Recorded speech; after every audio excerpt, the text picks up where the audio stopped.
I'm Sherry Heiberg. Welcome to another edition of Loremaker's Guide to the Galaxy. If you've never seen Loremaker's Guide to the Galaxy, it is a show we do here at Star Citizen, where a member of the lore team, which is me, including 3 other talented people, who go over the lore and the science behind all the systems that we have created for you, the players.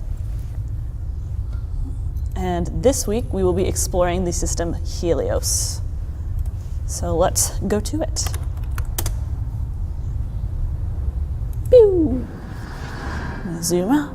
And then we're gonna zoom back in, and your whole screen is gonna be filled with a giant star. That is on purpose. This type of star is called a main sequence type B star. It's the second most massive main sequence star that we know of. It burns blue-white, or neon blue in this instance, with like crazy lines. And it is the star at the center of Helios. So this system here, it is 4 planets. The star at the center of the system is a little bit peculiar, and it has the honor of being the only system to have been officially discovered by the Advocacy. However, it was technically discovered by a band of outlaws who call themselves, wait for it, the Daybreak Marauders. Wow, what a name. They discovered the jump point themselves, and they kept it secret from discovery, and they would use it as a way to escape from authorities after robbing convoys in the Ellis system. So what they would do is they would rob people in Ellis, and then they would jump into the Tyrannus system, and then from there they would disappear into the jump point that they had discovered into Helios. And no one could track them, no one knew where they were, because as far as anyone else knew, there was not a jump point to Helios, as no one knew it existed yet. Now, the Advocacy finally got involved in chasing down these bandits once they drove a shipping company to bankruptcy called Uros Shipping Concern. And the names of the Advocacy agents who were tasked with it, they were called Avon Dorville and Gia Trask. They tracked the Marauders for months until they were able to finally follow them into Tyrannus, and then they were able to see them disappear into this jump point, which they then got the credit for discovering, and the Marauders were rewarded with jail because they were thieves. That's some general background of the system right there, a little bit of history behind it. Now I want to get into the star. Like I said, it's a type B star, blue-white, very massive. They're pretty rare stars. About 1 in 800 main sequence stars are type B. With that would translate to a percentage of like 0.125%. Let me double check that. Yeah, it's like 0.125%, which is incredibly rare. So this is one of the only type Bs we have in the game. And this star is particularly special because it's a peculiar, which means it has bands of like unusual elements in it. In this case, it has bands of helium. And because of this peculiarity, it also has incredibly high solar winds, which messes with ship sensors when you go into the system. This, of course, was one of the things that made it attractive to the Daybreak Marauders, and has made it attractive on a long term to the UEE military, who have a base here. So let's zoom out very far away from the star, and we'll have a look at the first planet, Helios 1. It's a little tiny planetary, little terrestrial planet. I guess I would kind of compare it to Mercury. It's small, it doesn't have much going for it. It has a little bit of mineral deposits, but other than that, it's a little bit uninteresting because it's dangerous to do mining there. It's so close to the sun and so prevalent to the insane solar winds and all the radiation and whatever you would get from a star this massive and powerful in the middle of the system that it's pretty dangerous to mine there.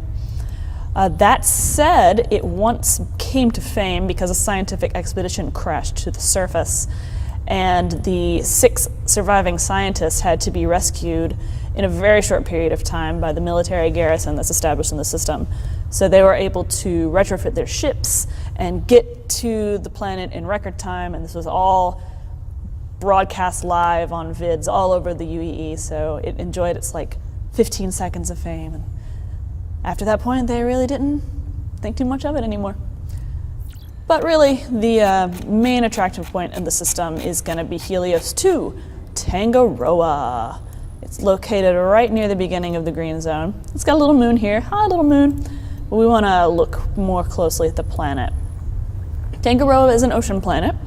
It has very few land masses, partially because the tectonic activity on the planet is so, well, active, that islands form and dissolve in very, very short periods of time. This is partially caused because the planet it's got low density, and it's got a moon that orbits very closely and very densely and very quickly. So lots of tectonic activity, land masses that form and go away, and a very, very big and interesting ocean. Sorry, I'm like swerving around a little bit. Yeah, also, let me move my hair here. Most of the population is contained in the ice caps. That's where the permanent settlements are, because, you know, it's ice. It's not going to really go anywhere as long as they don't overly destroy the environment. The oxygen-nitrogen atmosphere is maintained by the healthy population of plankton all over the planet. There are a few settlements that are mainly consisting of like engineers and scientists who do work with the military outpost in the system, which we'll get to in a minute. It is kind of like a trend among the rich population in the UEE to build elaborate homes on the quickly dissolving islands, and you know, like, ooh, look at me, I'm so rich I can afford to build this amazing home that I know is going to be destroyed, but that doesn't matter. Ha ha ha. Who understands them? I don't. The other settlements on the the other settlements on Tangaroa are going to be some not underground, but underwater ones. Like there's some permanent underwater settlements, but again, most of the settlements on the planet are on the poles. And it's also, I forgot to mention this, Tangaroa is also a major tourist attraction because the tectonic activity and the moon all come together not only to create volcanoes and earthquakes, but incredible waves that can be up to 1,000 feet. Subsurfers go there to try out their craft.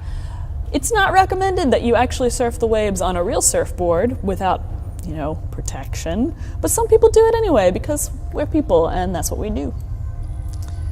So let's zoom out again here and go on to, let's see. Oh, actually, I almost forgot this.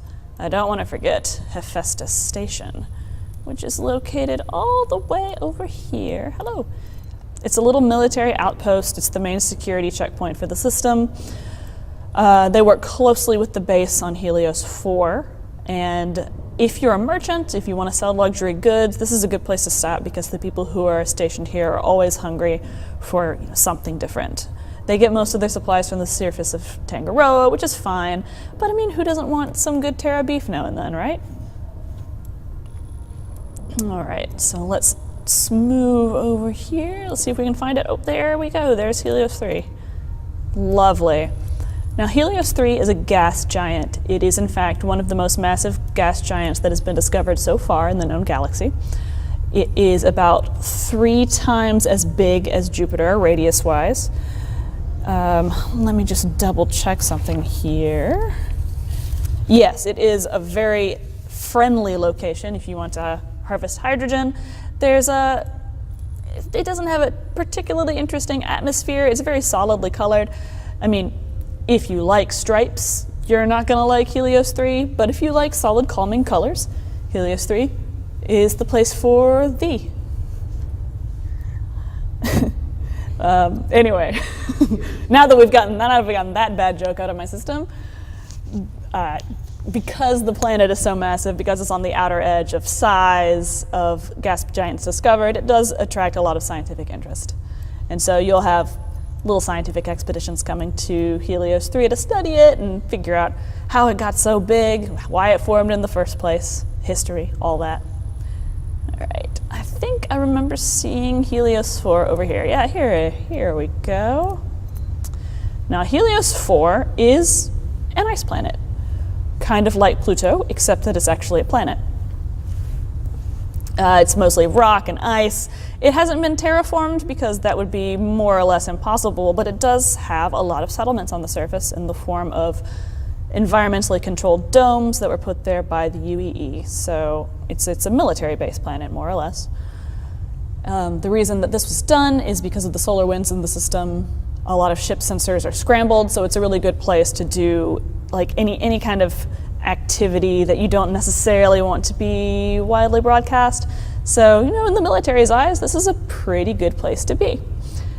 Now, that said, it is considered a dumping ground for people who make trouble. It's kind of like it's where you go if the end of your career is here. They don't really know what to do with you, but they definitely want you out, not causing trouble for anybody. Which doesn't really make too much sense considering why these bases were formed in the first place. So, publicly, as I said, dumping ground. Public opinion, however, seems to think it's a place for any number of things, like a secret black ops base, or a place for biological warfare experimentation, or a place for like covert espionage activities. The list goes on. But only the UEE truly knows.